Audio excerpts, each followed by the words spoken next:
The foreign exchange or Forex market is the largest of all the global financial markets. As much as $5 trillion can be traded in a 24-hour period, 25 times the volume of global equities trading volumes. The Forex market exists as a global network of buyers and sellers who transfer currency amongst themselves at an agreed price. These buyers and sellers are central banks, corporations, businesses, and individuals. Even people changing money while traveling on holiday are essentially trading in Forex.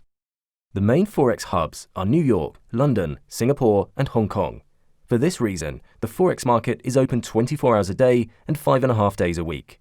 This is a contributing factor to the huge popularity of this market, as traders can work to suit their lifestyles and other commitments.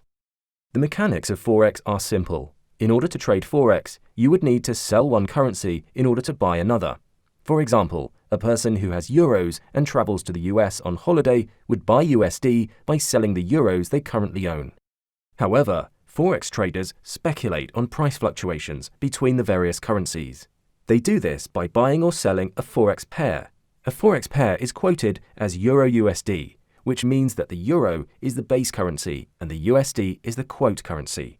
If you were to buy or go long Euro-USD, you would profit if the euro strengthens while the USD weakens. If you were to sell or short Euro-USD, you'd be speculating that the euro is set to weaken against the USD.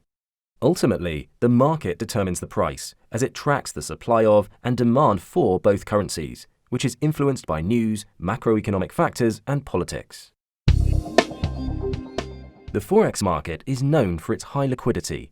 From a trader's perspective, this is a positive thing, as a currency pair can usually be traded without significant price slippage. Slippage occurs when a trader opens a trade at a certain price point, but the order is filled at a different price point than that requested. Traders seek to reduce slippage by choosing markets with high liquidity. Volatility measures the expected fluctuations in a currency's price. There is an annual standard for these measurements, and they are derived from a currency's price chart. A currency is deemed to be highly volatile when there are major price swings that deviate in large and sudden movements away from the norm. Due to the enormous scale of the Forex market, it is difficult for a country, bank, corporation, or individual to manipulate the value of a currency for extended periods of time. This lack of manipulation is a major drawcard for Forex traders.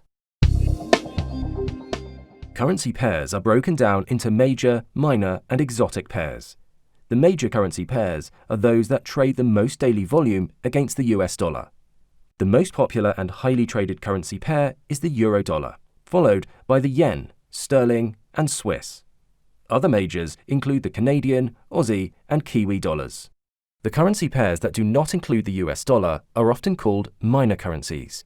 Shown here are some examples of minor pairs that do still have high liquidity and volatility.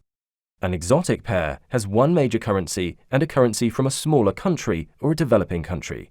Exotic currency pairs are generally less liquid, and caution should be exercised when trading such pairs.